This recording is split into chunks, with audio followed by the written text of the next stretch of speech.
अस्सलामुअलैकुम रहमतुल्लाहि वबरकातुहू। My dear student, मेरे प्यारे बच्चों, आज मैं आपकी खिदमत में सबक का चैप्टर नंबर 2 लेके आया हूं। मैं आपको बता दूं कि मैंने कहा था आपसे कि एक दिन अब्सेंट के बाद यानी एक दिन नागा करने के बाद आपको रोजाना इंशाल्लाह एक वीडियो दूंगा जो बिल्कुल चैप्टर वाइज होगा। अब तक हमने इस तरह पिछले साल नहीं पढ़ाया था, लेकिन पिछले साल बच्चों को शौक और लगन दे करके और सवालात को देख करके मैंने फैसला किया है कि इंशाअल्लाह बिल्कुल चैप्टर बाय चैप्टर, सबक बाय सबक आपको पढ़ाऊंगा और इस तरह पढ़ाऊंगा कि इंशाअल्लाह किसी भी किताब में किसी भी आपको गाइड की और मॉडल सेट की ज़रूरत नहीं पड़ेगी। और हमने आपको चैप्टर ये क्वेश्चन शुरू किया है, इस सेट को शुरू किया है बिल्कुल ऑब्जेक्टिव क्वेश्चन का नाम था। ऑब्जेक्टिव क्वेश्चन में इंशाअल्लाह अंत तक यानी आखिर तक आपको पहुँचा दूंगा। तो फिर मैं आपको सब्जेक्टिव क्वेश्चन पढ़ाऊंगा और ग्रामर को साथ साथ लेकर चलूंगा। जिस चैप्टर में जिस सबक में जो चैप्टर ग्रामर लिखा है उस ग्रामर को मैं आपको साथ में पढ़ाऊंगा ताकि वक्त भी कम लगे और साथ साथ ग्रामर फिर आपको कहीं जानने की जरूरत नहीं। आइए देखते हैं, आप शुरू करते हैं वीडियो को। इंशाल्लाह बहुत ही फायदा होगा। और एक बात मैं कहूँगा मेरे स्टूडेंट, अगर आप मेरे चैनल पर नए हैं तो चैनल को सब्सक्राइब कर लें और बेल आइकन की घंटी दबा लें और ऑल नोटिफिकेशन पर जरूर दबा लेना ताकि रोज की नोटिफिकेशन आप तक बआसानी पहुँच सके। और एक आपसे गुजारिश करूंगा कि हम लोग का हौसला और हिम्मत के लिए आपको सपोर्ट की जरूरत है। सपोर्ट ये होता है कि आप मेरे वीडियो को लाइक करें और अपने साथियों पर शेयर करें और जो भी कमी हो आप कमेंट कर सकते हैं, इंशाल्लाह मैं आपका जवाब दूंगा। आइए शुरू करते हैं, देखते हैं सबक नंबर 2। सबक नंबर 2 है यानी चैप्टर नंबर 2 क्या है? मिट्टी का तेल। सबक का नाम क्या है? मिट्टी का तेल। ये क्वेश्चन बिल्कुल इंपॉर्टेंट क्वेश्चन है, हर साल ये क्वेश्चन आते हैं, पूछे जाते हैं। देखिए सवाल में है, सवाल नंबर 1 में है कि मिट्टी का तेल सबक किसने लिखा है? मिट्टी का तेल सबक किसने लिखा है? ए में है सर सैयद अहमद खां और बी में है मिर्जा गालिब और सी में है ख्वाजा हसन निज़ामी और डी में है सैयद रशीद। प्यारे स्टूडेंट, इसका राइट आंसर है सी यानी कि ख्वाजा हसन निज़ामी का लिखा हुआ मिट्टी का तेल सबक है। देखिए सवाल नंबर 2 देखते हैं, हसन निज़ामी कब पैदा हुए? इनसे रिलेटेड जितने क्वेश्चन है वो तमाम क्वेश्चन मैं आपको दूंगा। आप किसी भी किताब को खोल लो, किसी भी चैनल को खोल के देख लो, इस तरह से इस तरतीब से आपको नहीं मिलेगा। और कमेंट में मिलता है तो आप मुझे चैनल का नाम बताइए, किताब का नाम बताइए। मैं यकीन करता हूं कि आपको नहीं मिलेगा। इंशाल्लाह आपको बहुत फायदा होगा। सुनिए ध्यान से, वीडियो को अंत तक देखना, आपको बहुत ही फायदा होगा। देखिए हसन निज़ामी कब पैदा हुए? ए में है 1875, बी में है 1878 और सी में है 1890 और डी में 1880। प्यारे स्टूडेंट, इसका परफेक्ट और राइट जवाब होगा बी यानी कि 1878 में ख्वाजा हसन निज़ामी पैदा हुए। मेरे लिखावट पर आपको बुरा मत मानिए, हो सकता है कि आपको समझ नहीं आए, तो साफ साफ पढ़ता हूँ ताकि सवाल को समझ लीजिए। सवाल नंबर 3 में हसन निज़ामी कहाँ पैदा हुआ? आपको ऊपर मालूम हुआ कि कब पैदा हुआ, अब आपको जगह बताना है कि हसन निज़ामी कहाँ पैदा हुए। ए में गाजीपुर में, बी में पाकिस्तान में और सी में बस्ती हज़रत निज़ामुद्दीन में और डी में अलीगढ़ में। स्टूडेंट, इसका राइट आंसर होगा सी यानी कि बस्ती हज़रत निज़ामुद्दीन में हसन निज़ामी रहमतुल्लाह अलैह पैदा हुआ। देखते हैं सवाल नंबर 4 में, उनके माँ बाप ने क्या नाम रखा था यानी वालिदैन ने क्या नाम रखा था? ए में अली मोहम्मद, बी में कासिम अली और सी में है इलाही बख्श और डी में मोहम्मद अली। इसका राइट आंसर बी होगा यानी उनके वालिद साहब ने कासिम अली नाम रखा था। और देखते हैं सवाल नंबर 5 में, मामू ने क्या नाम रखा था? देखिए माँ अलग नाम रखी थी, वालिद माँ और मामू अलग नाम रखे थे। तो मामू ने क्या नाम रखा था? ए में है अली बाबा और बी में है रियाज अली और सी में है अली हसन और डी में है हसन निज़ामी। इसका राइट आंसर सी होगा यानी कि मामू जान ने अली हसन नाम रखा था। इम्तिहान में आपसे पूछे जा सकते हैं क्वेश्चन को। देखिए देखते हैं सवाल नंबर 6 में, ख्वाजा हसन निज़ामी नाम किसने रखा? जिस नाम से प्रसिद्ध है, मशहूर है, जो चर्चित है, किसने रखा है? सवाल ऑप्शन देखते हैं कि ए में है चाचा साहब ने और बी में है अल्लामा इकबाल ने और सी में घर वाले ने और डी में उस्ताद जी ने। आपके दिमाग में आता होगा उस्ताद जी रखा होगा, इनकी सही बात नहीं है। असल इसका जवाब है बी यानी कि अल्लामा इकबाल ने इनका नाम रखा था ख्वाजा हसन निज़ामी। आगे देखते हैं सवाल नंबर 7 में, ख्वाजा हसन निज़ामी के वालिद का क्या नाम था? ये क्वेश्चन जबरदस्त क्वेश्चन है। देखिए आपकी किताब के अंदर सिर्फ 5 क्वेश्चन ऐसे 5 क्वेश्चन ऑब्जेक्टिव है, लेकिन हमने आपके लिए बनाया 15 क्वेश्चन, क्योंकि अंदर से एक एक लाइन को पढ़कर निकाला है जो बिल्कुल सिलेबस से सिलेबस मिल जाता है। देखते हैं सवाल नंबर 7 में कि ख्वाजा हसन निज़ामी के वालिद का क्या नाम था? ए में है सैयद आशिक अली और बी में है रियाज अली और सी में है इसहाक अली और डी में है फरीदुद्दीन अली। प्यारे स्टूडेंट, इसका राइट आंसर होगा ए यानी कि सैयद आशिक अली इनके वालिद मुहतरम का नाम था। देखते हैं सवाल नंबर 8 में, ख्वाजा हसन निज़ामी की वालदा का क्या नाम था? यानी वालदा कहते हैं माँ को, यानी उनके माता यानी माँ का नाम क्या था? देखिए ए में है बीबी मरियम और बी में है सैयद चहती बेगम और सी में है सैयदा फातिमा और डी में क्या लिखा है? सैयदा हाजरा। इसका राइट आंसर होगा बी यानी कि सैयदा चहेती बेगम इनकी वालिदा मोहतरमा यानी कि माँ का नाम था। देखते हैं सवाल नंबर 9 में, उनके वालिदैन का इंतकाल कब हुआ? इनके माँ बाप का इंतकाल कब हुआ था, यानी किस उम्र में हुआ था? पूछ सकता है इम्तिहान में आपसे।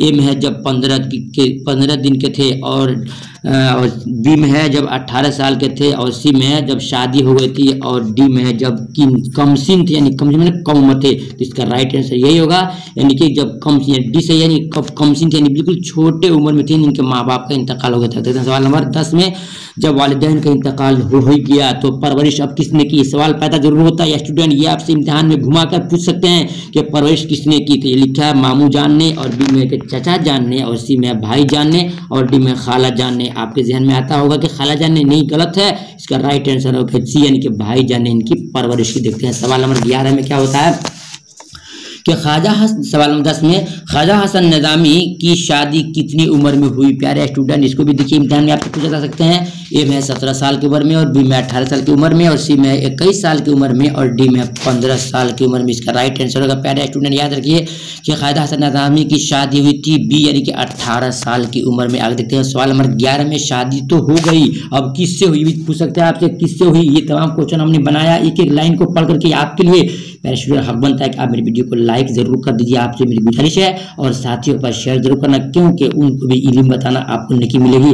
देखते हैं सवाल नंबर 11 में की शादी किससे हुई थी? ए में है सैयदा हबीब बानो से, और बी में सैयदा हाजरा से, और सी में सैयदा महमूदा से, और डी में है सैयदा सलमा से। इसका राइट आंसर होगा ए, यानी कि उनकी बीवी का नाम था सैयदा हबीब बानो नाम था, यानी कि ये सही है। सवाल नंबर 12 देखते हैं, शादी कितने किए थे? ये भी हो सकता है। ये लिखा है एक, ए में लिखा है 3 शादी, और बी में लिखा है 1 शादी, और सी में लिखा है 2 शादी। इसका राइट आंसर होगा सी, यानी कि 2 शादी इनकी हुई थी, याद रखिए स्टूडेंट।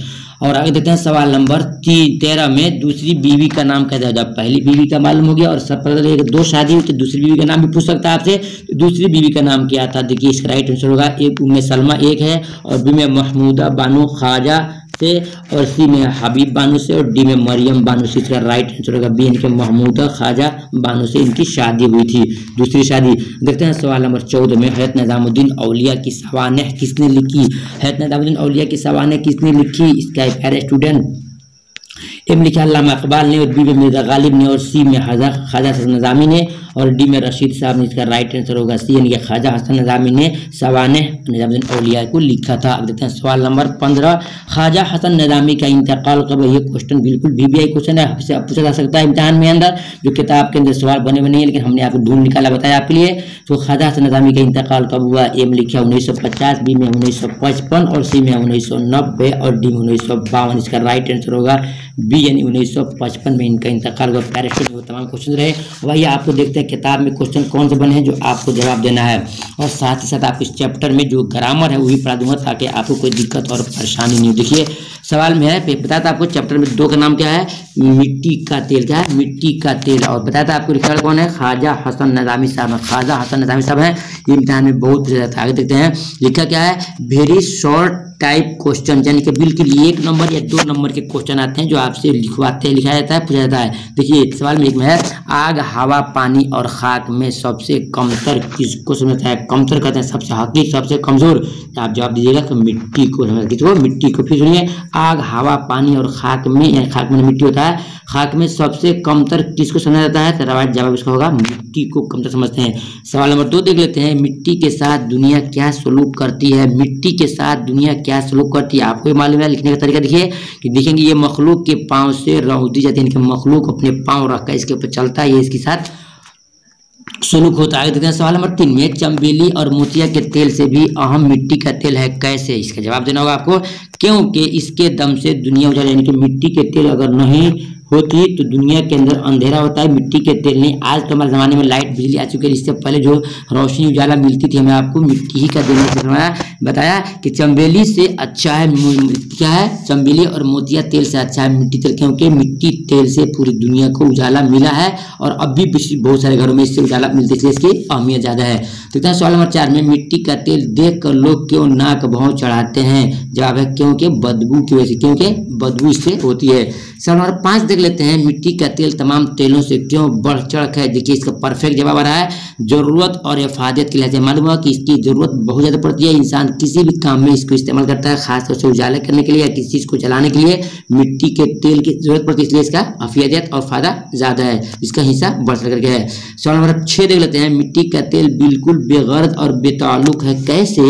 इसका जवाब है अपनी सुलह की पॉलिसी की वजह से, यानी कि मिट्टी के तेल है खुद तो जलता है, जल का रोशनी देता है, लेकिन इससे किसी को फायदा नहीं होता है, इसलिए इसकी अफादियत और फायदा बहुत ज़्यादा है। इसको बेगर्ज कहा गया है कि हम दुनिया में किसी का कुछ काम करते हैं तो उसके पीछे अपना फायदा ढूंढते हैं, लेकिन मिट्टी का तेल क्या है, खुद तो जल जाता है और हमें आपको रोशनी देता है, उससे कोई फायदा मिलता है। पहले स्टूडेंट वो तमाम क्वेश्चन रहे जो हमने आपको दिया ऑब्जेक्टिव के नाम से। इंशाल्लाह चैप्टर आपका खत्म हो गया। अब आइए आपको इसी चैप्टर में जो ग्रामर लिखे हैं किताब में, बिल्कुल सिलेबस में, बिल्कुल आपके चैप्टर में, चैप्टर नंबर 2 में वो ग्रामर देता हूँ, ताकि फिर आपको कहीं ग्रामर पढ़ने की जरूरत नहीं पड़ेगी। आइए देखते हैं क्या लिखा है। सवाल नंबर 1 में दर्जे झैल अल्फाज के अजदाद बनाएं। अजदाद किसे कहते हैं, यह अजदाद कौन होता है, विलोम शब्द, उल्टा शब्द, यानी कि अपोजिट शब्द को आपको बनाना है। देखिए किताब में सवाल में आता है बेकार, जिल्लत, बदबू, खूबसूरत, मालिक, रोशनी, यही 5-6 लफ्ज देते हैं और आपसे इम्तिहान में पूछे जाते हैं। इसका आप जिद बनाओ, जिद कहते हैं यानी अजदाद, यानी कि उल्टा बनाओ। देखिए जवाब में है बेकार में न होता है बेघर काम वाला, इसका लिखा है बाकार, बेकार का क्या होगा, बाकार यानी काम वाला। जिल्लत में होता है बेइज्जती, आप समझ भी रहे हैं, तो जिल्लत का जिद क्या होगा, इज्जत, यानी कि इज्जत वाला। और बदबू जानते हैं जो गंदी महकती है उसको कहते हैं बदबू, इसका उल्टा क्या होगा, खुशबू, बदबू का जिद क्या होगा, खुशबू। खूबसूरत आप तो समझ ही रहे हैं, इसका क्या होगा जिद, यानी बदसूरत। मालिक लिखा है, मालिक का जिद क्या होगा, नौकर। और रोशनी जानते हैं उजाला होता है, इसका क्या होगा, तारीकी होगा। तो मालूम हो गया आपने इसको चैप्टर में जो लिखा है उसको पढ़ लिया, फिर आपको किसी चीज़ को पढ़ने की जरूरत नहीं है, हर चैप्टर में जो ग्रामर है इंशाल्लाह आपको पढ़ा दूंगा। ठीक है। सवाल नंबर 2 में आता है दर्जे झैल, झैल कहते हैं नीचे, दर्जे झैल नीचे लिखे हुए अल्फाज में से वाहिद से जमा और जमा से वाहिद बनाइए। इसका मतलब है कि सिंगुलर को प्लूरल करना है और प्लूरल को सिंगुलर करना है, यानी कि एक को दो और दो को बताना है आपको।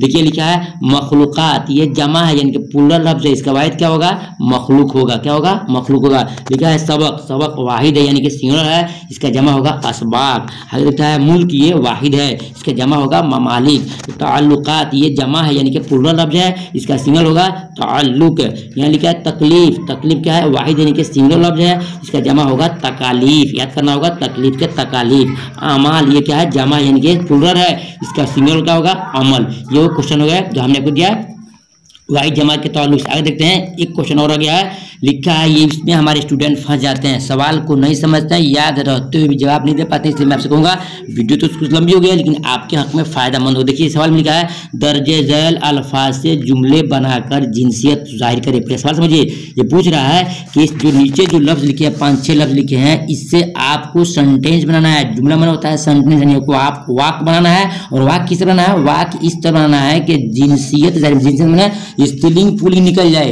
इसको कहते हैं वाक बनाना। इस तरह बनाना है कि उसमें जिनसियत निकल जाए, जिनसियत में उसका जात निकल जाए कि स्त्रीलिंग है, पुल्लिंग यानी मुज़क्कर है कि मर्द है। देखिए लिखा है खुशबू, ये क्या है, ये लफ्ज है खुशबू, ये मुअन्नस यानी कि स्त्रीलिंग जाती है, यानी कि आगे देखिए जुमला क्या है, अतर की खुशबू अच्छी है, की लगा कि नहीं, अतर की खुशबू अच्छी है। आगे देखिए शराब, ये क्या है, मुअन्नस है यानी कि स्त्रीलिंग जाती है, ये शराब पुरानी है, शराब पुराना है बोलेंगे तो गलत हो जाएगा, क्या बोलेंगे, स्त्रीलिंग जाती, ये शराब पुरानी है। तो लिखा है तेल, ये मुज़क्कर है, मिट्टी का तेल, मिट्टी की तिल, मिट्टी की तेल नहीं बोलेंगे, क्या बोलेंगे, मिट्टी का तेल, गहरा है, गहरा माने महंगा है। आगे देखते हैं खाक, ये मुअन्नस है, खाक में होता है मिट्टी है, बोलेंगे हिंदुस्तान की खाक, हिंदुस्तान का खाक नहीं बोलेंगे। तो क्या हो गया, यहाँ पर स्त्रीलिंग भी दिखाया जा रहा है आपको, यानी मुअन्नस भी दिखाया जा रहा है। हिंदी में कहते हैं स्त्रीलिंग जाति और उर्दू में बोलते हैं मुअन्नस, हिंदी में कहते हैं पुल्लिंग और यहाँ कहते हैं मुज़क्कर कहते हैं। तो देखिए खाक मुअन्नस है यानी कि हिंदुस्तान की खाक जरखेज है, और लिखा मखलूक, ये भी मुअन्नस है, हम सब खुदा की मखलूक हैं, खुदा को नहीं, खुदा का नहीं बल्कि खुदा की मखलूक हैं। असर, ये मुज़क्कर है, मेरी बात का तुम पर कोई असर नहीं हुआ। प्यारे स्टूडेंट, वो तमाम क्वेश्चन रहे जो हमने चैप्टर 2 का बिल्कुल ग्रामर और ऑब्जेक्टिव 1 नंबर 2 नंबर का हमने सॉल्व कर दिया है। फिर आपको कहीं पढ़ने की जरूरत नहीं है, अगर आपने हमारी हिम्मत के लिए वीडियो को लाइक कर दीजिए और कमेंट कीजिए। इंशाल्लाह आपको जो भी जरूरत हो आप मेरे पास फ़ोन कर सकते हैं, मोबाइल नंबर भी है 80 84 92 80 92। 80 84 92 80 92 आपको जो कुछ इतना पूछ सकते हैं। इंशाल्लाह आपको बहुत फ़ायदा होगा। फिर दूसरी वीडियो मिलते हैं, तब याद दीजिए। खुदा हाफिज़, अस्सलाम वालेकुम।